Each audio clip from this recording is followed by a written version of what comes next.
खाली दिलेल्या समद्विभुज त्रिकोणामध्ये आपल्याला एक्सची किंमत शोधायला सांगितली आहे. तो या त्रिकोणाचा पाया आहे. तर हा व्हिडिओ थांबवा आणि तुम्हाला याचं उत्तर शोधता येतं का बघा. हे सोडवण्यासाठी सर्वात महत्त्वाची गोष्ट समजून घेणं आवश्यक आहे. ती म्हणजे त्यांनी काढलेला हा जो शिरोलंब आहे, तो इथे एक काटकोन तयार करेल आणि इथे सुद्धा एक काटकोन तयार करेल. आणि लक्षात घ्या या दोन्ही त्रिकोणांमध्ये, कारण हा संपूर्ण एक त्रिकोण एक समद्विभुज त्रिकोण आहे, आपल्याकडे असे दोन कोन असतील जे समान मापाचे आहेत, हा आणि हा. आणि हा कोन 90 अंशाचा आहे, हा सुद्धा 90 अंशाचा आहे. त्याच्यामुळे तिसरा कोन, हा कोन आणि हा कोन, हे सुद्धा अगदी सारखेच असणार आहेत. आणि आता आपल्याकडे दोन कोन समान मापाचे आहेत आणि त्यांच्या मधील बाजू देखील सामायिक असल्याने ती समानच आहे. हा 12 लांबीचा शिरोलंब दोन्ही त्रिकोणांमध्ये, यावरून आपल्याला समजतं की हे दोन्ही त्रिकोण एकरूप आहेत. त्यामुळे त्या दोघांची एक बाजू 13 असेल, एक बाजू ही 12 आहे आणि म्हणून ही बाजू, या ज्या दोन बाजू आपल्याला दिसतात आहेत त्या सुद्धा सारख्या असतील. तर त्याच्यामुळे आपण ही बाजू x/2 आणि ही सुद्धा x/2 अशी लिहू शकतो. आणि हीच माहिती आता आपण पायथागोरसचं प्रमेय वापरून एक्सची किंमत काढू शकतो. चला तर मग उजव्या बाजूला असलेल्या या काटकोन त्रिकोणावर पायथागोरसचं प्रमेय वापरू.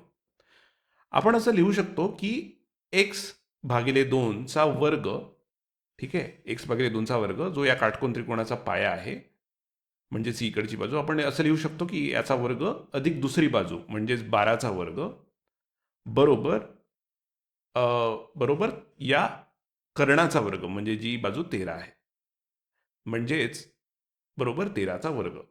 हे आता आपण फक्त पायथागोरसचं प्रमेय मांडलेलं आहे. आता आपण हे सोपं रूप देऊन सोडवूया. हे x असेल आणि आपण त्याला तोच रंग देऊ गुलाबी. तर आपल्याला मिळेल x² भागिले 4 अधिक 12 चा वर्ग म्हणजे 144 आपण इथे लिहू. बरोबर उजव्या हाताला 13 चा वर्ग म्हणजे 169. आणि हे लिहिल्यावर आता आपण दोन्ही बाजूंमधून 144 वजा करू. तर वजा 144 इथे, इथे वजा 144. डाव्या बाजूला आपल्याला मिळेल x² भागिले 4, कारण 144 कमी झाले. आणि उजव्या बाजूला आपल्याला मिळेल 169 वजा 144 म्हणजेच 25. आता आपण दोन्ही बाजूंना 4 गुणूया.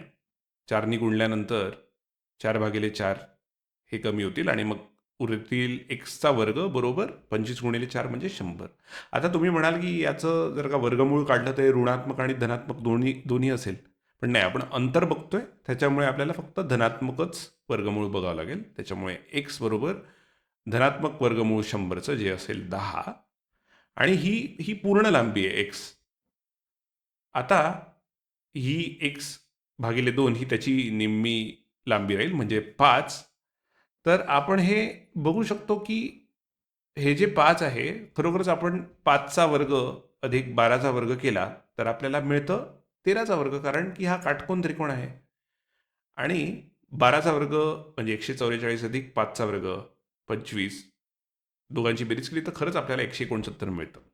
त्यामुळे इथे लक्षात घेण्यासारखी मुख्य गोष्ट आहे की समद्विभुज त्रिकोणामध्ये शिरोलंब हा त्रिकोणाला दोन एकरूप काटकोन त्रिकोणांमध्ये विभागतो आणि म्हणून तो या पायाचेही दोन समान भाग करतो. त्यामुळे हा भाग 1/2 असतो आणि हा सुद्धा भाग 1/2 असतो.